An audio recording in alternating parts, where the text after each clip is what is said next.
انسان زندگی میں جب جدوجہد کرتا ہے، کوشش کرتا ہے، وہ بہت سارے دنیاوی اسباب اختیار کرتا ہے۔ جتنی عقل اللہ نے دی ہوتی ہے اس عقل کا بھی وہ استعمال کرتا ہے، کوشش کرتا ہے کہ کچھ اچیو کر سکے زندگی میں، کچھ مقاصد کا حصول اسے میسر آئے۔ عزیز بھائیوں، ایک بات اپنے ذہن میں اچھی طرح بٹھا لیں اور لکھ لیں کہ زندگی میں جو کسی بندے کو کامیابی حاصل ہوتی ہے وہ رب تعالیٰ کی مدد سے حاصل ہوتی ہے۔ اگر رب تعالیٰ مددگار ہو تو پھر کوئی چیز بھی رستے میں رکاوٹ نہیں بنتی، اور اگر مالک کریم کو منظور نہ ہو تو انسان بہترین سیاستدان ہو، اچھا ایڈمنسٹریٹر ہو، اس کا ذہن بڑی وسعت رکھتا ہو، بڑی اچھی پلاننگ کرنا جانتا ہو، سارا کچھ ہو، بندہ ناکام ہو جاتا ہے۔ مسلمانوں کو جتنی کامیابیاں ملی ان کا پس منظر صرف اتنا تھا کہ اللہ تبارک و تعالیٰ نے اپنے بندوں کی مدد فرمائی، اور اب تعالیٰ نے قرآن مجید میں اس حقیقت کا بیان کیا، فرمایا بل اللہ مولاکم، فرمایا بلکہ اللہ تمہارا مولا ہے، وَهُوَ خَيْرُ النَّاصِرِينَ، اور وہ بہترین مددگار ہے۔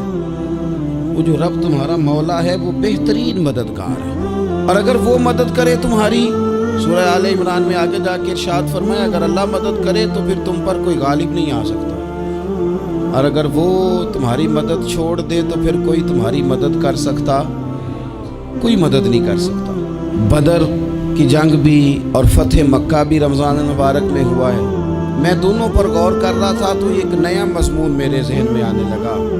بدر کی جو جنگ ہے اس میں بھی ایک عجیب انقلاب آیا ہے کہ 313 نے 1000 سے مقابلہ کیا، اور جن 1000 سے مقابلہ کیا وہ اسلحے سے لیس تھے، اور یہ جو 313 ہیں ان کے پاس 6 زرہیں، 8 تلواریں، چند گھوڑے، لیکن اللہ نے کامیابی دی تو خود رب نے بیان کیا کس طرح دی، فرمایا وَلَقَدْ نَصَرَكُمُ اللَّهُ بِبَدْرٍ وَأَنْتُمْ أَذِلَّةٌ۔ وہ کامیابی اس طرح ملی ہے کہ رب نے تمہاری مدد کی تھی، تم تو کمزور تھے، اللہ نے بدر میں تمہاری مدد کی، تم جیت گئے۔ وَلَقَدْ نَصَرَكُمُ اللَّهُ بِبَدْرٍ وَأَنْتُمْ أَذِلَّةٌ، اللہ نے بدر میں تمہاری مدد کی، تم تو کمزور تھے۔ پھر فتح مکہ نصیب ہوئی تو اس میں بھی بہترین منصوبہ بندی نبی پاک علیہ السلام نے فرمائی، بہترین حکمت عملی حضور نے اپنائی، لیکن ہمیں جو اللہ رسول نے بات سمجھائی وہ کیا ہے؟ اِذَا جَاءَ نَصْرُ اللَّهِ وَالْفَتْحُ، فرمایا جب اللہ کی مدد آئی اور فتح نصیب ہو گئی۔ یہ اللہ نے مدد فرمائی تمہاری، یہاں بھی فتح مکہ بھی اللہ کی مدد سے، جنگ بدر بھی اللہ کی مدد سے۔ وہ جو مدد ہے اللہ تعالیٰ کی، جب وہ ہم یہ کرتے ہیں کہ ہم اپنی ساری زندگی سیاست کی نظر کرتے ہیں۔ ہماری سیاست صرف ملک میں نہیں ہوتی، ہماری سیاست خاندان میں بھی ہوتی ہے، ہم گھر کے اندر بھی سیاست کرتے ہیں، ہم کسی خاص طریقے سے لوگوں کو اپنے پیچھے چلانا چاہتے ہیں، ہم ایک خاص اسلوب اختیار کرتے ہیں کہ لوگ ہمارے پیچھے چلیں۔ اس کا نقصان ہمیں یہ ہوتا ہے کہ سیاست جو ہوتی ہے یہ شطرنج کے ہیر پھیر کی طرح ہوتی ہے، تو اس کے راز بڑی جلدی کھلنے لگ جاتے ہیں، پتہ چل جاتا ہے کہ بندہ مخلص نہیں تھا، سیاست کر رہا تھا، طریقے سلیقے سے اس نے جوڑ کے رکھا ہوا تھا۔ ہم ہر جگہ سیاست کے بل بوتے پر چیزوں کو لے کے چلنا چاہتے ہیں، سیاستیں ناکام ہو جاتی ہیں، سیانے لوگ فیل ہو جاتے ہیں، بچتا صرف وہی ہے جس کے پیچھے رب تعالیٰ کی مدد شامل حال ہوتی ہے۔ اپنی زندگی کے اندر ہم جو کچھ بھی کر رہے ہیں، جس شعبے سے بھی ہمارا تعلق ہے، آج ہم نے اس بات پہ غور کرنا ہے کہ پہلے تو یہ غور کر لیں کہ جو کام ہم کر رہے ہیں کیا وہ کام ایسا ہے کہ اس میں اللہ کی مدد ہمیں ملے گی؟ اگر آپ کوئی معاذ اللہ ناجائز کام کر رہے ہیں، فعل حرام کا ارتکاب کر رہے ہیں، تو اس میں تو مدد الہی آئے گی نہیں۔ پہلے تو یہ دیکھیں جو کر رہے ہیں وہ کام مدد الہی والا ہے، اور اگر اللہ تعالیٰ کی مدد والا وہ کام ہے پھر اس پر غور کریں کہ کیا ہم نے مالک سے مدد کا سوال کیا ہے، ہمیں مدد میسر آ رہی ہے۔ وہ میں نے بزرگوں سے ایک بات سنی تھی، وہ بڑی یاد رہ گئی۔ وہ فرمایا کرتے تھے قابلیت بھی بڑی چیز ہے لیکن قبولیت سب سے بڑی چیز ہے۔ قابل ہونا بھی بڑی بات ہے لیکن زیادہ بڑی بات یہ ہے کہ اس کی بارگاہ میں قبول بھی ہے کہ نہیں۔ اپنی زندگی میں اللہ کی مدد کی طرف بڑھیں، مالک کی مدد کا حصول اختیار کرنے کی کوشش کریں، اللہ کے ساتھ اپنے آپ کو جوڑیں۔ اگر اللہ کی مدد نصیب ہو، یہ جو ہم جتنا ڈرتے رہتے ہیں، سہمے رہتے ہیں، پریشان رہتے ہیں کوئی کیا کر دے گا، ہمارے ہاں نا ہر شعبے میں معاذ اللہ ایک مافیا ہے، الا ماشاء اللہ۔ وہ مافیا کہتا ہے میرے ساتھ ملو گے تو میں چلنے دوں گا، ورنہ میں نہیں چلنے دوں گا، مارکیٹ میں آ ہی نہیں سکتا فلانا بندہ، کیونکہ یہاں ہمارا قبضہ ہے۔ وہ میرے بھائی پھر بہت سارے لوگ جن کی نیتیں اور ارادے بڑے اچھے ہوتے ہیں شروع میں، وہ بھی اس مافیا کا شکار ہو جاتے ہیں اور ان کے رنگ میں رنگ جاتے ہیں۔ یاد رکھنا، کسی شخص کی بلیک میلنگ کا کبھی شکار نہ ہونا، کبھی کسی کی میٹھی اور مسجع مکفہ باتوں کا شکار نہ ہونا۔ کوئی کیا کر سکتا ہے اگر اللہ مددگار ہو تو؟ جس کو رب کریم اٹھانا چاہے اسے کوئی گرا سکتا ہے؟ ہم یہ ڈرے ڈرے سہمے پریشان فیصلہ کرنے کی طاقت نہیں، مجھے چلنا چاہیے کہ نہیں، اٹھنا چاہیے کہ نہیں، کرنا چاہیے، اٹھ باندھ کمر کیوں ڈرتا ہے؟ پھر دیکھ خدا کیا کرتا ہے۔ حضرت عبداللہ ابن عباس فرماتے ہیں میرے نبی پاک علیہ السلام نے میری تربیت فرمائی، حضور نے میری تربیت فرمائی، اور محبوب پاک علیہ السلام نے فرمایا عبداللہ یاد رکھنا، یہ نوجوان دوست میری بات لکھ لیں، پریشان لوگ میری بات لکھ لیں، جن کے پاس قوت فیصلہ نہیں وہ اس بات کو لکھ لیں۔ حضرت عبداللہ ابن عباس فرماتے ہیں میرے نبی پاک علیہ السلام نے مجھ سے فرمایا تھا عبداللہ سن، اگر ساری دنیا مل کے تیرا کوئی نفع کرنا چاہے کر نہیں سکتی جب تک میرے رب کی رضا نہ ہو، اور فرمایا ساری دنیا مل کے تیرا کچھ بگاڑنا چاہے تو عبداللہ بگاڑ نہیں سکتی جب تک رب کریم کی حکمت کا تقاضا نہ ہو۔ لوگوں سے ڈرنا، لوگوں کی طرف دیکھنا، ماحول دیکھ کے اپنے راہ کا تعین کرنا، ہر بندے کے خیالات کے مطابق ڈھلنے کی کوشش کرنا، فلانا نہ ناراض ہو جائے، فلانا نہ ناراض ہو جائے، وہ جس نے ہونا ہو جائے، بس رب رسول ناراض نہ ہو۔ اپنی زندگی میں اپنے مالک کو مولا جان کے، بل اللہ مولاکم، اللہ تمہارا مولا ہے، وَهُوَ خَيْرُ النَّاصِرِينَ، وہ بہترین مددگار ہے۔ توجہ جب بھی کریں رب کی جانب کریں، اپنے دل کا قبلہ درست رکھیں، سوچوں کے زاویے سیدھے رکھیں۔ میرے بھائی مالک جب بندوبست کر دینا، جب مالک بندوبست کر دے پھر ایسا بندوبست کرتا ہے کہ لوگوں کے پاس نا چارہ نہیں رہتا۔ حضرت مریم رضی اللہ تعالی عنہا پاک باز تھی، مسجد میں رہی تھی، پر مالک کی حکمت کے تقاضے بڑے عجیب ہے نا۔ پھر جناب مریم کو اللہ تعالیٰ نے بغیر شوہر کے اولاد عطا کر دی۔ یہ بات ہی ایسی تھی، وہ کسی نے کہا تھا کہ مخلوق تو فنکار ہے اس درجہ کے پل بھر میں سنگے در کعبہ سے بھی اصنام تراشے، تم کون ہو کیا چیز ہے داغے کبابی، لوگوں نے تو مریم پہ بھی الزام تراشے۔ تو لوگوں نے کہا کدھر سے لے آئی بچہ، تیرا باپ تو ایسا نہیں تھا، کہاں سے لے آئی؟